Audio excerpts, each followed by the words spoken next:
Bien, pues empecemos para aprovechar el tiempo. Bienvenidos los que están aquí en presencia. ¿Está? ¿Ya está? Perfecto. Está grabando bien. Y bienvenidos los que están en Zoom de diferentes partes, diferentes países.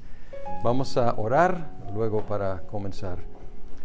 Señor, gracias por otra oportunidad de apartar un par de horas para hablar de la predicación. En la mañana, lo más probable es que prediquemos o hayamos escuchado una predicación. Y, Señor, queremos ser aptos para escuchar la predicación y aplicarla a nuestro corazón.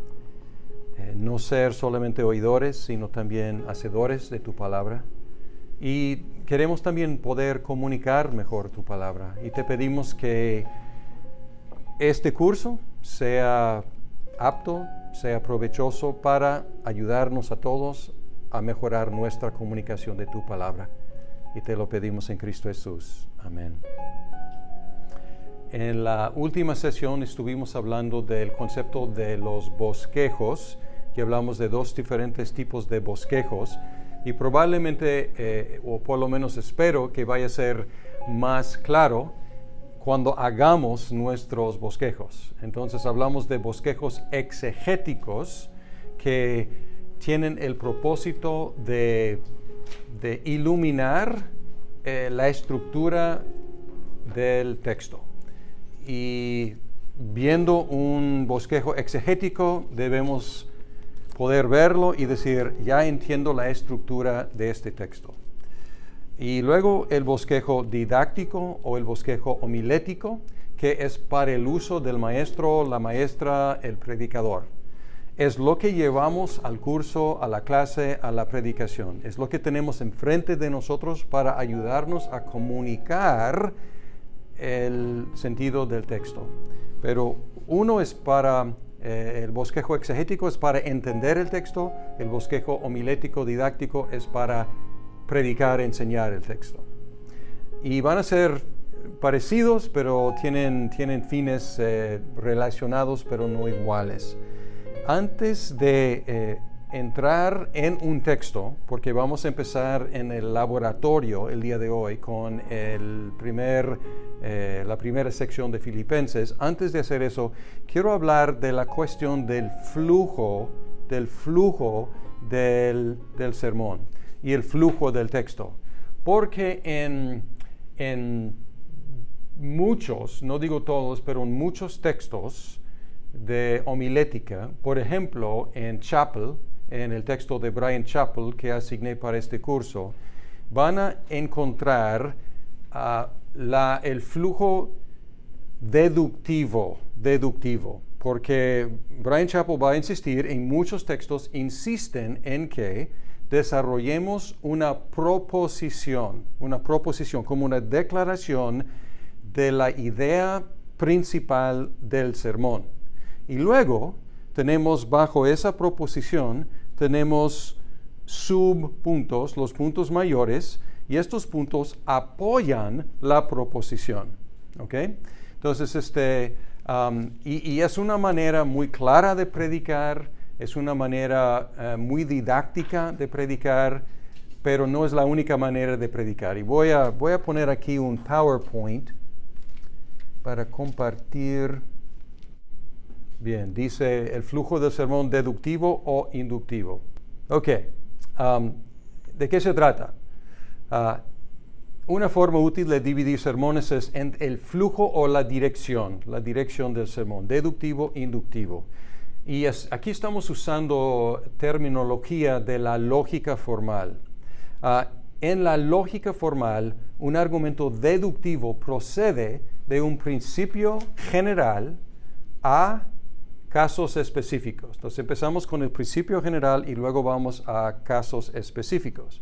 Un argumento inductivo procede de casos específicos para llegar a una conclusión general. Ahora, consideren estos dos argumentos. Primer argumento. Todos los planetas se mueven en órbitas elípticas. Como Marte es un planeta, se mueve en una órbita elíptica. Empezamos con el principio general. El principio general es, todos los planetas se mueven en órbitas elípticas. Entonces, podemos aplicar ese principio general a Marte, a Júpiter, a la Tierra, etc. Ahora, ¿qué tal si hacemos otro tipo de argumento? Ok, Mercurio se mueve en una órbita elíptica. También Venus, Tierra, Marte, Júpiter, Saturno, Urano y Neptuno. ¿Ok? Son casos específicos. Luego vamos a concluir, por lo tanto, podemos decir que todos los planetas se mueven en órbitas elípticas.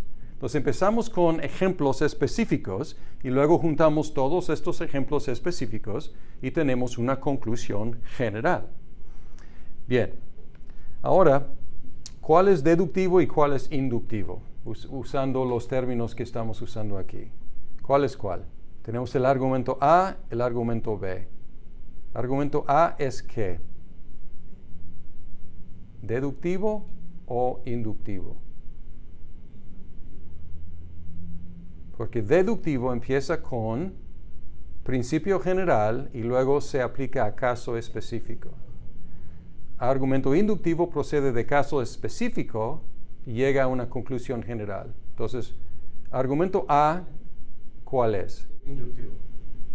Inductivo, ¿ok? Porque inductivo procede de casos específicos. Entonces, todos los planetas se mueven en órbitas elípticas. ¿Es una declaración general o es una declaración de un planeta? No, general. Ok, es general. Y luego se aplica a un planeta. A un planeta. Ok. Pero luego el segundo argumento empieza con un planeta, luego otro planeta, Sí. luego otro planeta, y luego otro planeta, y luego concluye que algo general acerca de todos los planetas. ¿Ok? Entonces, ¿cuál es cuál? Podríamos votar. Entonces, A empieza con principio general y luego va y aplica a un caso. Correcto. Entonces, esto es deductivo. Y luego, el segundo empieza con casos específicos y concluye algo general. Ahora, este no es un curso en lógica, pero tiene que ver con cómo nos acercamos a un texto. Porque algunos textos van en una dirección y otros textos van en otra dirección. La manera tradicional, protestante, podríamos decir, de presentar un sermón es deductivamente. Es lo que van a encontrar en Chapel. La proposición. Y luego aplicamos esa proposición a casos específicos. Vamos a ver ejemplos y creo que se va a aclarar con ejemplos. La proposición es la declaración, las divisiones son los casos específicos. Esta dirección funciona muy bien con textos éticos y teológicos. ¿Okay?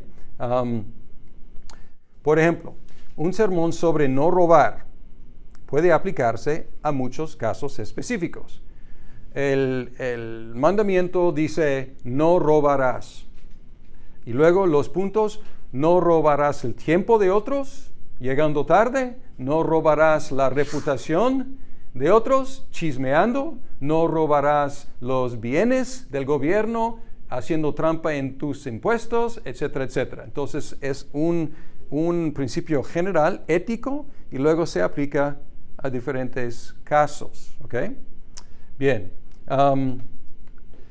En las últimas décadas ha habido énfasis en el sermón inductivo. Vamos a decir a partir de, no sé, hace 30 años más o menos. Uno de los impulsos, y tenemos que tener cuidado con eso, uno de los impulsos detrás de este énfasis es la disminución de la autoridad del predicador. Porque el sermón deductivo es muy autoritario. La declaración es aquí la proposición y luego la aplicación de esa proposición. Entonces, en algunos círculos han disminuido la autoridad de la predicación y han dicho, ¿quiénes somos nosotros para hacer declaraciones generales? ¿Okay? Pero no tenemos que aceptar ese impulso.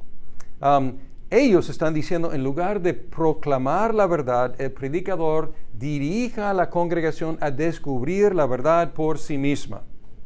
Ahora, es uno de los impulsos. Sin embargo, podemos afirmar la autoridad de la predicación y al mismo tiempo apreciar lo bueno del movimiento inductivo. ¿Por qué? Porque es cierto que la gente retiene mejor lo que siente que descubrió por sí mismo. ¿Okay? Entonces, si podemos aprovechar esa dinámica, aún reteniendo la autoridad del púlpito, pero la dinámica del oidor de decir, descubrí algo, capté algo, y las sensaciones de haber descubierto algo, siguiendo el hilo, es como llega a ese algo con el predicador, y es una sensación muy, muy grata y normalmente recordamos mejor lo que descubrimos. Además, algunos textos se mueven desde casos específicos hacia una conclusión general.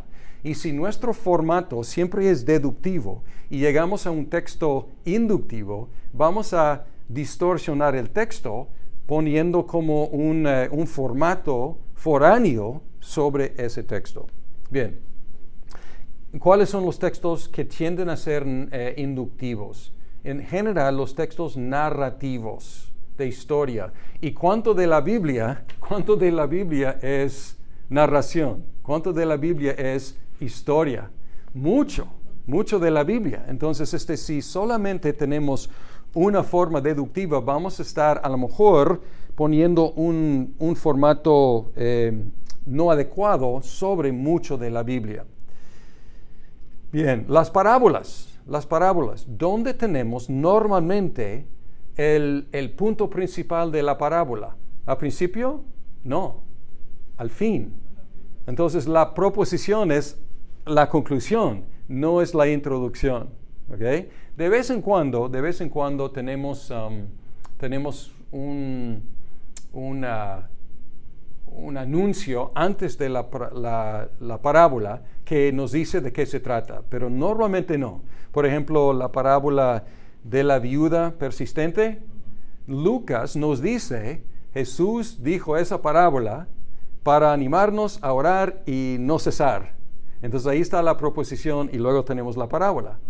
Pero cuando Jesús dio la parábola, no estaba ahí Lucas para decir, a ver, él va a decir una parábola acerca de no cesar en la oración. Él simplemente contó la parábola. Entonces, cuando él lo dio o la dio en primera instancia, era inductiva. Luego Lucas nos ayudó dando la proposición antes de. En un sermón inductivo la proposición todavía hay proposición, pero se coloca al fin y no al principio. No obstante, la proposición guía y da unidad al sermón. No estoy en contra de lo que Chappell dice acerca de la unidad del sermón. Chappell insiste en que hay una idea principal, pero ¿dónde se coloca? ¿Cuándo llegamos a esa idea? ¿Al principio o en la conclusión? Bien, en los textos narrativos, el sermón puede simplemente seguir el orden de la narración, haciendo aplicación o sobre la marcha o al final. O sobre la marcha o al final. Bien, unos ejemplos. Aquí tenemos el ejemplo de Juan 12 al 22. Y no voy a leer todo, pero voy a dar un resumen. Estamos en la entrada triunfal. Y aquí en los versículos 12 al 18, aquí Jesús entra montado sobre un asnillo. La gente está gritando, Hosana, bendito el que viene en el nombre del Señor. Y la multitud está siguiéndolo. Y luego tenemos 18, la multitud fue también a recibirle. Y luego en 19, los fariseos están desesperados. Dicen, ¿ves que no conseguís nada? Mirad, todo el mundo se ha ido tras él. Y luego tenemos algunos griegos.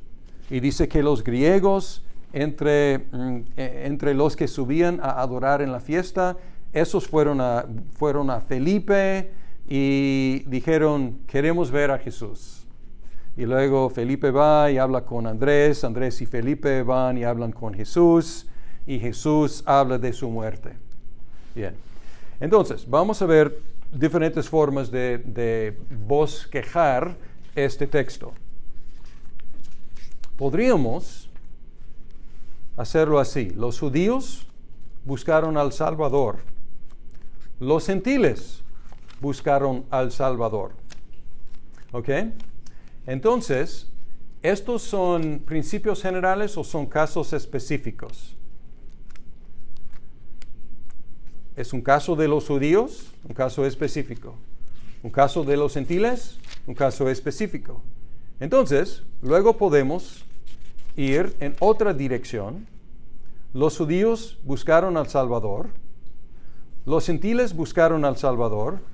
Conclusión, todo el mundo necesita al Salvador. Entonces, y aquí tenemos en el versículo 19 la conclusión general.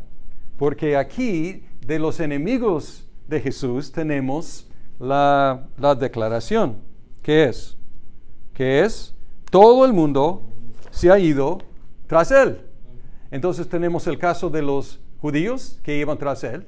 Luego tenemos el caso de los gentiles que iban tras él. Entonces podemos concluir ¿qué? Todo el mundo. Entonces tenemos en la conclusión, tenemos el principio general, que todo el mundo va tras él. Entonces aquí, en el primer ejemplo, tenemos el ejemplo deductivo. Empezamos con la proposición. Todo el mundo necesita al Salvador. Empezamos con la proposición y luego decimos, los judíos, esto debe decir, necesita al Salvador, los gentiles necesitan al Salvador. Entonces, la proposición generalmente todos necesitan. Y si todos necesitan, ¿quiénes necesitan? Los judíos necesitan y los gentiles necesitan. Entonces, esto es deductivamente. Y luego, inductivamente, aquí, caso específico, los judíos, luego los gentiles y luego la conclusión todos. ¿Ok? Otra manera de hacerlo es simplemente ir en cómo se presenta el texto. Los judíos buscaron al Salvador. Los líderes declararon que todos seguían al Salvador. Y aquí tenemos un pivote. Ellos están diciendo, todo el mundo va tras él. Pero ni sabían de la verdad de lo que decían. Porque inmediatamente, como en una obra teátrica, ellos llegan y los judíos están siguiendo al Salvador y luego estos llegan y dicen, ¡ay, todo el mundo va tras él! Y luego, ¿quién? Los gentiles, aquí estamos, y ellos entran en el escenario para seguir al Salvador. Entonces aquí tenemos el flujo que capta la dinámica del texto mismo. ¿Ok? Entonces, este primer ejemplo es un poco artificial. El segundo ejemplo, un poco artificial también, porque estamos cambiando el orden del texto. No es ilegítimo, porque puede ser, ¿qué queremos hacer en el sermón? Queremos ser claros en el sermón. Entonces, tenemos que decidir qué sería más claro para nuestra audiencia. Lo deductivo, lo inductivo o simplemente ir con el hilo del sermón. ¿Okay? Voy a parar y a ver si están conmigo con esta idea del movimiento. Tengo otros ejemplos también, pero están viendo con este ejemplo y los que están en línea también pueden opinar. ¿Está clara la idea de la dirección del sermón? ¿Sí? Ok, bien. ¿Otros ejemplos? Efesios. Muchos conocen Efesios. Aquí es un enunciado largo, una oración larga sobre las bendiciones que tenemos de Dios en Cristo por medio del Espíritu Santo. Entonces, podemos ir lo tradicional en la forma deductiva. Estudiamos el texto y concluimos con la proposición. Nosotros hemos estudiado el texto y hemos concluido que los creyentes tenemos todas las bendiciones de Dios. ¿Okay? Y ahora vamos al texto y decir, versículos 3 al 6, tenemos las bendiciones del Padre. Versículos 7 al 12, tenemos las bendiciones en el Hijo. Versículo 13 a 14, tenemos las bendiciones por medio del Espíritu Santo. ¿Okay? Es una forma de hacerlo. O podríamos ir en la otra dirección. Tenemos las bendiciones del Padre. Tenemos las bendiciones en el Hijo. Tenemos las bendiciones por medio del Espíritu, los mismos 3 puntos, no cambia nada aquí. Pero luego concluimos, los creyentes tenemos todas las bendiciones de Dios. ¿Ok? Entonces, básicamente es el mismo sermón, pero ¿en qué momento anunciamos el principio general? ¿Antes o después? Entonces, básicamente es el mismo sermón. Si vamos al texto, esto nos puede ayudar. Obviamente ya hemos estudiado el texto, si estamos en el momento de predicar. Entonces, versículo 3, bendito sea el Dios y Padre de nuestro Señor Jesucristo, que nos ha bendecido con toda bendición espiritual en los lugares celestiales en Cristo. Entonces, el versículo 3 anuncia que tenemos todas las bendiciones en Cristo. Por lo tanto, si vamos deductivamente en este caso, estamos siguiendo el hilo del texto. Y como mencioné, muchas veces los textos éticos y los textos teológicos tienen este formato. No siempre, pero muchas veces tienen este formato. El principio general y luego casos específicos. Bien. Otro ejemplo, Lucas 10, 25 al 37. Lucas 10, 25 al 37. Aquí es el caso de quién es mi prójimo. Y tenemos la parábola del buen samaritano. Pero hay una conversación antes de la parábola que nos dice el contexto de esa parábola. Un intérprete de la ley pone a Jesús a prueba, maestro, ¿qué haré para heredar la vida eterna? Él dice, ¿quieres heredar la vida eterna? ¿Quieres hacer algo? ¿Hacer algo para heredar la vida eterna? Excelente, pues tienes la ley, adelante. Y él contesta bien. Y él habla de los 2 mandamientos mayores. Y luego Jesús dice, excelente, haz eso y vivirás. Fin de la conversación. Pero luego él, queriendo justificarse, dice, ¿y quién es mi prójimo? Y luego la parábola. Y conocen la parábola, ¿no? Que los religiosos pasan lejos del lastimado y luego el samaritano y él ayuda. Y sabemos que eso fue una inversión de lo esperado, ¿no? Bien, entonces, ¿cómo vamos a hacerlo? Si lo hacemos deductivamente, tenemos la proposición. Primero, estudiamos y decimos, los creyentes debemos ser prójimo para los que nos necesitan. Y luego, debemos amar al prójimo para heredar la vida eterna, es lo que Jesús dijo. Debemos ser prójimo a pesar de diferencias culturales y religiosas. Debemos ser prójimo a pesar de las dificultades y los costos. ¿Ok? Sería una forma de predicar el sermón. La proposición, debemos ser prójimo. Y luego debemos amar al prójimo, y aquí son 3 razones. Y la conclusión, sé tú prójimo para quienes te necesitan. Y no caben los 2 bosquejos en una hoja, voy a la otra. Aquí Jesús presentó amor al prójimo como requisito para heredar la vida eterna. Los buenos no ayudaron al prójimo. El malo ayudó al prójimo. Conclusión, el malo nos muestra qué es ser prójimo. Ahora, ¿cuál es deductivo y cuál es inductivo? Y puedo regresar a la otra página si quieren ver. Aquí tenemos proposición, 3 puntos que apoyan la proposición y luego una conclusión. Y luego tenemos 3 ideas que van en orden del texto y luego tenemos una conclusión sobre el mensaje de la parábola. Entonces, ¿cuál es deductivo y cuál es inductivo?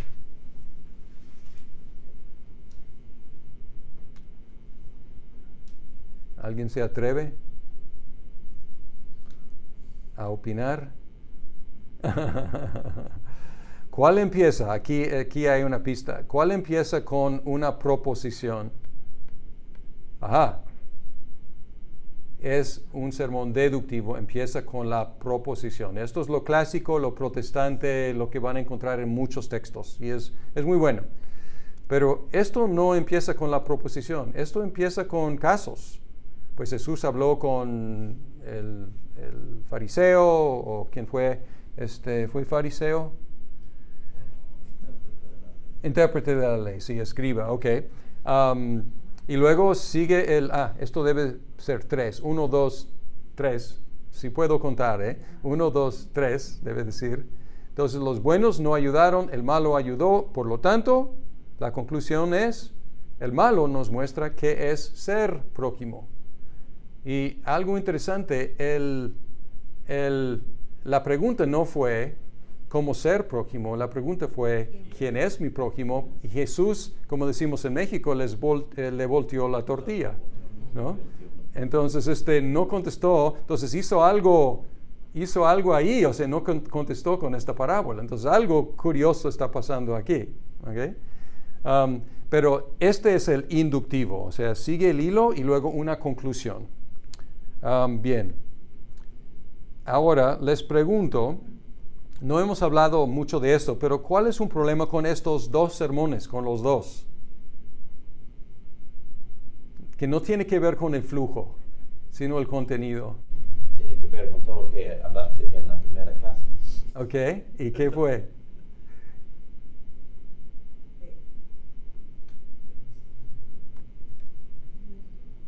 ¿Qué hace falta aquí? ¿Dónde está Jesús? A Jesús, ¿no? Jesús está hablando ahí. ¿Dónde está la gracia? Sí, ¿dónde está la gracia? Entonces aquí hay un gran problema con los 2, ¿ok? Esta pregunta es un poco tramposa porque no hemos hablado todavía de diferentes formas de predicar a Cristo, pero aquí probablemente están incómodos con estos 2 bosquejos, o por lo menos espero que. Entonces, de alguna forma tenemos que regresar a la pregunta principal, que fue, ¿qué necesito hacer para heredar la vida eterna? Y Jesús dice, si tiene que ver con hacer, pues ya sabes qué hacer. Si quieres ir por ese hilo, adelante, ya tienes. Entonces, pero la parábola nos deja a todos como muy cortos. Entonces, aquí tenemos, lo que vamos a encontrar en Chapel, el enfoque en la condición caída. ¿Okay? El enfoque en la condición caída, porque que hizo la pregunta no sabía de su propia condición caída, pero sí estaba caído. Y nosotros estamos en la misma posición. Y podríamos, ya estamos, no desviando porque hice la pregunta aquí, pero podríamos predicar así tal cual y dejar la gracia hasta el final, porque la parábola es muy fuerte. O sea, la parábola nos llama al amor radical. Y no queremos desafilar ese mensaje, ¿no? O sea, la parábola es fuerte, pero al mismo tiempo nos demuestra en una forma muy clara la necesidad de la gracia de Dios. Entonces es lo que no está incluido aquí en estos dos bosquejos. Sí, ¿tienes una pregunta? No es pregunta. Algunos dicen que sí está ahí. Okay. En la gracia sí está. En la parábola. En la parábola, sí, claro. Sí. Está, pero en mis bosquejos no está. No, entonces bosquejos. Sí, o sea, sí está, por supuesto, sí está. Y es lo hábil de esta conversación de parte de Jesús. Hace dos cosas aquí que no están en la superficie. Dos cosas. Una cosa está retando la presuposición de la pregunta. La pregunta es, ¿qué tengo que hacer para heredar la vida eterna? Y él como va con la finta y dice, ¿quieres saber qué hacer? Pues ya lo tienes. Hazlo y vivirás. Es lo que dice en Levítico, hazlo y vivirás, ¿no? Perfecto. Y luego presenta una parábola que debe dejar al pobre intérprete de la ley diciendo, pero no puedo hacer eso. No puedo hacer eso. Entonces es una de las cosas que no está no lo dice explícitamente, pero es la dinámica de esa parábola. Nos deja a todos pasmados diciendo, pues ese nivel de amor, pues yo quedo muy corto. Y si tengo que amar así para heredar la vida eterna, yo tengo grandes problemas. Entonces una cosa que hace, y la otra cosa es que no contesta la pregunta. ¿Quién es mi prójimo? Y él contesta, ¿para quién eres tu prójimo? O sea, es el sentido de la parábola. Cuando yo salí del seminario, yo fui educado en la predicación deductiva. Y yo prediqué sobre esta parábola en mi primera iglesia. Yo era muy joven, primera vez que yo prediqué sobre esta parábola, y después tomé mis apuntes. No fue esta parábola, fue del hijo pródigo. Pero no importa, yo habría arruinado cualquier parábola porque yo prediqué en una forma muy deductiva sobre el hijo pródigo. Empecé con la proposición. Y luego como puntos que se basaban en esa proposición del amor del Padre o no sé qué, pero yo sabía que había arruinado la parábola, y en mis apuntes al final del sermón yo escribí, perdiste por completo el flujo narrativo de este texto. Y yo lo sentí, porque yo sentí que yo estaba forzando un formato sobre el texto. Entonces es simplemente preguntarnos, todo esto es para preguntarnos en cuál dirección va el texto. ¿Va de una proposición general hacia casos específicos, o presenta algunos casos específicos y llega a una conclusión? Entonces, otra vez, muchas veces teología, ética, muchas veces es deductivo o deductiva, y narrativa muchas veces es inductiva. Entonces, en general, no siempre. Bien, ¿alguna duda o comentario sobre esto, sobre la cuestión de la dirección, el flujo? Sí, David. Quizás perdí esto y ya lo dijiste, pero ¿cuál puede dar definiciones breves de las dos palabras, por favor? Inductivo, deductivo. Sí, lo hice al principio, pero está bien. Vale la pena porque a lo mejor quedó en chino al principio, y ahora hemos visto ejemplos aquí, y estamos hablando de términos de la lógica formal. Punto 2, en la lógica un argumento deductivo procede de un principio general a casos específicos. Un argumento inductivo procede de casos específicos a una conclusión general. Entonces son las definiciones que estoy dando. Y di este ejemplo de los planetas. Entonces empezamos con todos los planetas se mueven en órbitas elípticas, principio general, o empezamos con casos específicos, de Mercurio, Venus, Tierra, etc. Y luego llegamos a una conclusión general. ¿Ok? Entonces es para como darnos antenas cuando estamos leyendo el texto y preguntarnos en cuál dirección va. ¿Right? Ok, seguimos con la cuestión del uso de versiones y del griego, o podríamos decir hebreo, pero en este curso el laboratorio es en Filipenses, pero el uso de versiones y el uso de los idiomas originales. En la primera sesión les animé a hacer lo que puedan para aprender lo más que puedan los idiomas originales. Y a propósito, Cita Edu está desarrollando un curso en estos días sobre el griego del Nuevo Testamento. Entonces habrá una oportunidad allá. Menciono otra vez citaedu.org, que es la organización para la cual estoy dando este curso, y tienen muchos cursos de buen nivel ahí en ese sitio, y pueden ir buscando y tener ahí en inglés, pero en español hay toda una sección en español. Bien, vamos a hablar de las versiones y luego vamos a hablar del griego. Las versiones. Entre las versiones de la Biblia en castellano tenemos representadas diferentes filosofías de traducción, basadas en diferentes tradiciones de manuscritos. Entonces tenemos dos preguntas aquí. La pregunta sobre la filosofía de traducción y la pregunta sobre cuál o cuáles familias de manuscritos griegos está basada esta versión.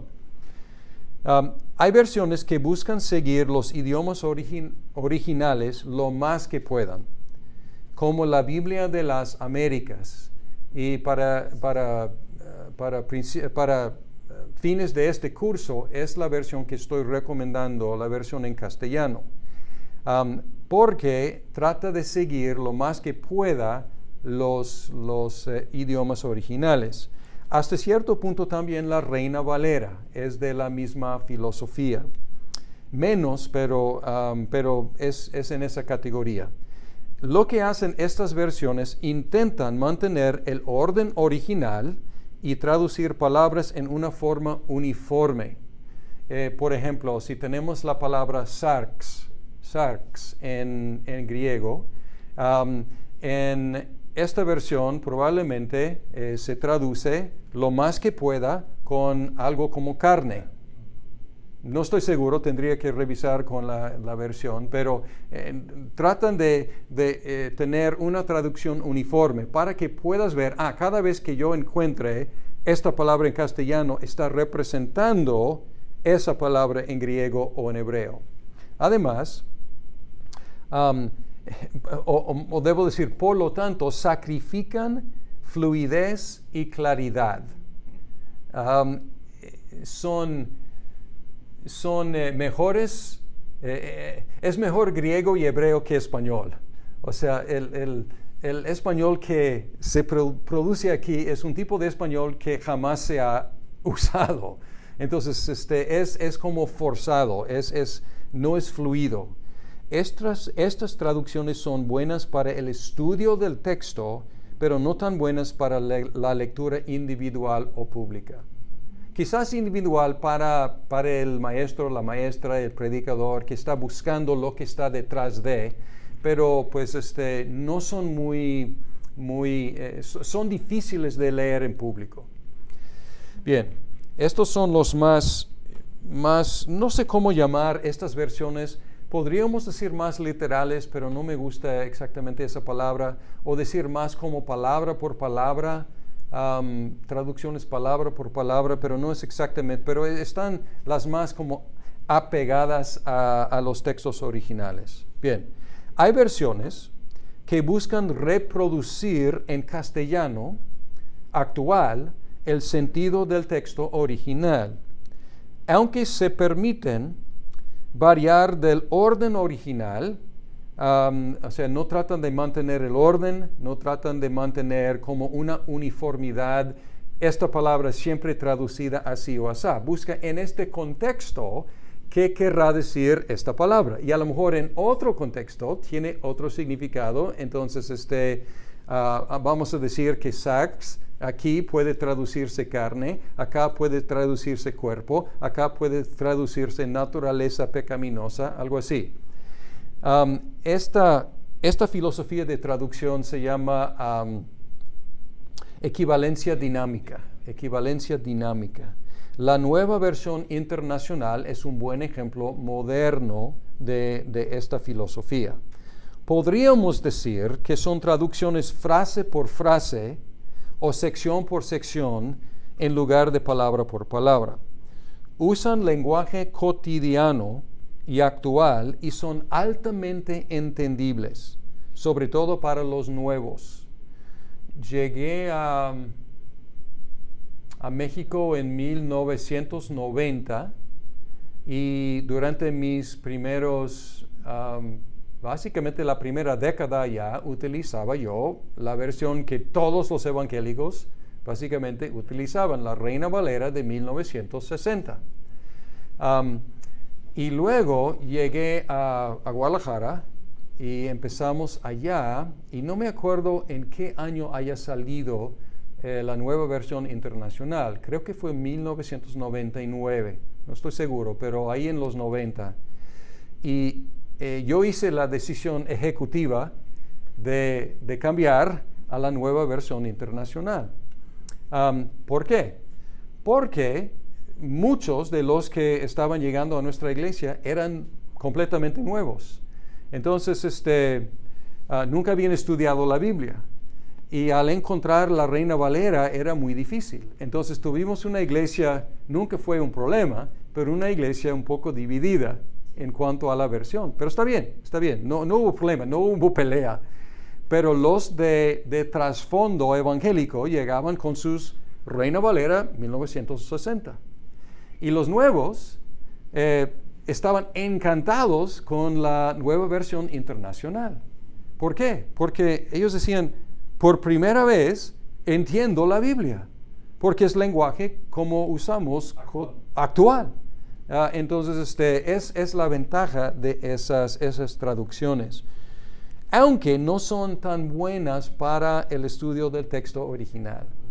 A través de mis 20 años en Guadalajara, yo llegaba a ser como más y más frustrado con la Nueva Versión Internacional. ¿Por qué? Porque estos nuevos que empezaron conmigo hacía 20 años ya no eran nuevos. Y ellos eran muy aptos y adeptos en estudiar la Biblia, y mis sermones iban profundizándose más y más y más, y yo tenía que estar comentando más y más sobre la traducción y decir, pues detrás de esto, y entonces yo tenía que no corregir, sino hacer comentarios sobre la traducción. Ahora, son excelentes para la lectura individual, también la lectura pública, son fáciles de leer. Y además, a veces iluminan expresiones difíciles de entender en otras versiones. Entonces, aquí tengo la Biblia de las Américas y puedo estar leyendo y decir, no entiendo este versículo, ¿qué quiere decir? Entonces, puedo sacar mi Nueva Versión Internacional y decir, ya entiendo. Entonces, es muy útil. Bien. Podemos pensar en dichos. Si han trabajado en español e inglés, saben que no pueden traducir un dicho literalmente. Por ejemplo, si voy a hablar, ya usé un mexicanismo hoy. Hablé de voltear la tortilla, ¿no? Es un mexicanismo. En inglés sería voltear la mesa. Entonces, voltear las mesas es la expresión. Pero si yo digo en castellano voltear las mesas, la gente va a decir, ¿qué? Entonces, sí, entonces tengo que voltear la tortilla, en México por lo menos, ¿no? En otros países no sé cómo voltear la tortilla, pero es la equivalencia dinámica. Bien. Hay versiones bastante libres, a veces se llaman paráfrasis, y expresan el sentido del texto en lenguaje sencillo, como la traducción en lenguaje actual. Entonces, ¿cuál es su meta? Sencillez. Como están lejos de la estructura del texto original, no son muy útiles para la exégesis. Corren el riesgo de distorsionar el sentido del texto, sin embargo, ofrecen sencillez y frescura que a veces puede iluminar. Estuve en un estudio bíblico aquí, trabajando en inglés, y muchos estaban usando la versión que se llama English Standard. Entonces, es una versión no muy nueva, pero en las últimas décadas, y ha llegado a ser muy común en las iglesias evangélicas. Y yo hice la pregunta, estuvimos en Efesios 1, 3 al 14.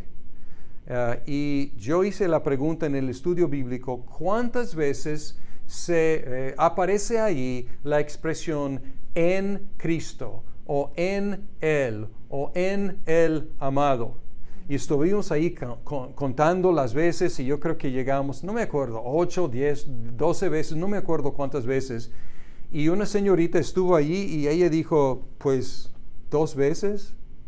Y pregunté, pues, ¿cuál versión? Y era una de estas versiones de paráfrasis, o sea, muy libres. Y casi no había esa frase de mucha importancia teológica en Pablo y en Efesios, no estaba ahí en su texto.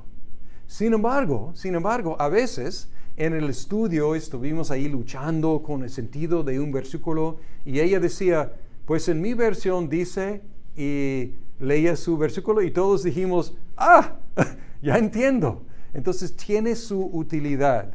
Aunque si vas a estudiar la doctrina de la unión con Cristo en la carta a los Efesios, no debes usar esa paráfrasis, porque vas a perder en Cristo, en el amado, que es una expresión que apunta hacia esa doctrina de la unión con Cristo. Ahora, vamos a ver unos ejemplos. Aquí Filipenses 2, 6 al 7. Aquí, esta es la Biblia de las Américas. Y aquí dice, el cual, aunque existía en forma de Dios, no consideró el ser igual a Dios como algo a que aferrarse, sino que se despojó a sí mismo, tomando forma de siervo, haciéndose semejante a los hombres. Y luego pueden observar que hay 2 notas aquí, A y B. Y cuando están usando las versiones, si tienen estas notas, observen las notas, porque ahí tienen aclaraciones. Y aquí dice lit. ¿Qué querrá decir aquí? Literal. Entonces dice, se vació a sí mismo. Literalmente, lo que quiere decir, se despojó a sí mismo, se vació a sí mismo. Y luego da una interpretación. Pero esto es su interpretación. Renunció temporalmente a sus privilegios. Ahora, es su interpretación de los traductores. O sea, esto no es del texto. Pero del texto dice que literalmente se vació a sí mismo. Luego, otra nota, haciéndose, y literalmente hecho. Y aquí haciéndose es reflexivo, como verbo reflexivo, como si se lo hiciera a sí mismo. Pero si literalmente dice hecho, deja abierto ¿qué? ¿Quién lo hizo? O sea, haciéndose se lo hizo, ¿no? El mismo. Sí, el mismo. Pero si simplemente hecho, alguien, quizás él, quizás otro, o sea, hecho, o lo deja indefinido, ¿ok? Bien.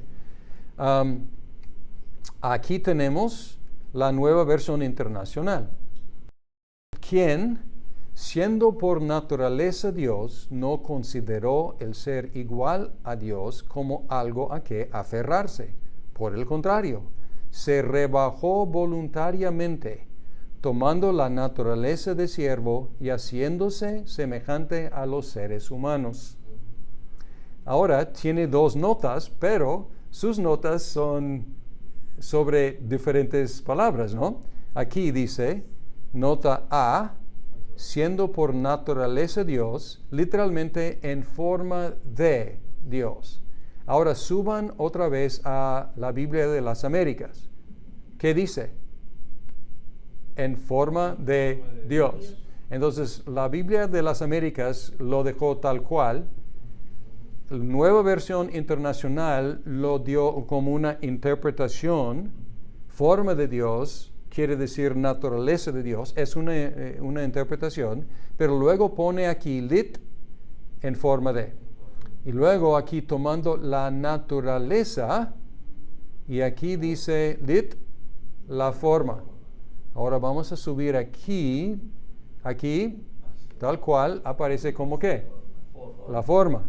Entonces aquí podemos ver que esta palabra aparentemente en griego se repite aquí, esta palabra forma, y luego tendríamos que ir atrás a ver cuál palabra es.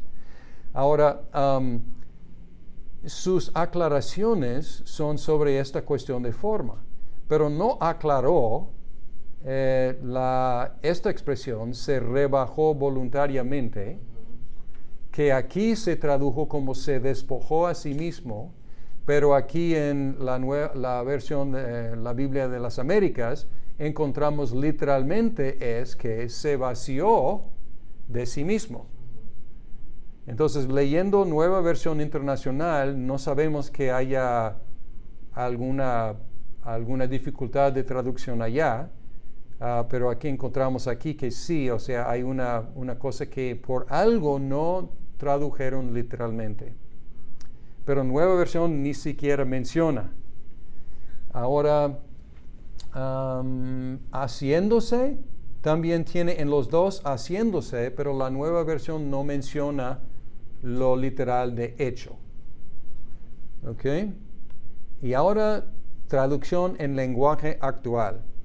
Aunque Cristo siempre fue igual a Dios, no insistió en esa igualdad. Al contrario, renunció a esa igualdad y se hizo igual a nosotros, haciéndose esclavo de todos. Este lenguaje es como hablamos. Suena como una conversación entre, amigos, alguien explicando, ¿quién es Cristo? Pues aunque Cristo fue igual a Dios, no insistió en esa igualdad. Entonces, una explicación. Pero aquí no hay ninguna nota de pie, no hay ninguna explicación. Y pueden ver aquí que es un texto muy claro, una traducción muy clara, pero están escondidos muchos detalles importantes del texto.